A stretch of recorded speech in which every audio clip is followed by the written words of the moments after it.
Hari Om friends, today I am going to teach you a practice for the forward bending flexibility.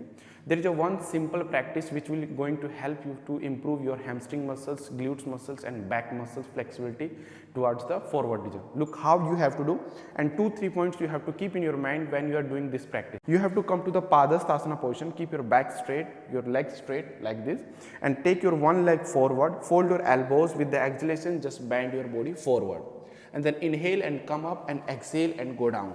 Inhale, come up, take one step and exhale, go down. Inhale, come up and exhale, go down. Okay. Now 2-3 points you have to think when you are doing this practice. Look, when you are taking one leg forward, don't bend your knees. Your knees should be straight. If you are bending your knees and if you are doing this practice, your hamstring will not get stretching. Okay. So keep your legs straight. And if you wanted to give more stretch, you can lift up your toes in the forward side. Look, fold your elbows, go down. And when you are lifting up your toes, the stretching in your calf muscles and hamstring muscles will be more. Second thing, don't turn your hips one side. Like when you are lifting up your legs, left leg, and you are keeping your left leg forward, don't turn your left hips forward side. Your hips, both hips should be parallel to each other like this. Okay.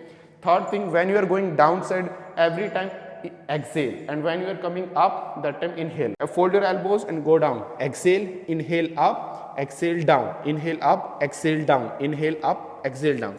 And one more thing you have to keep in your mind while doing this practice, don't make a hunch on your back. Don't try to touch your chin or head on the leg.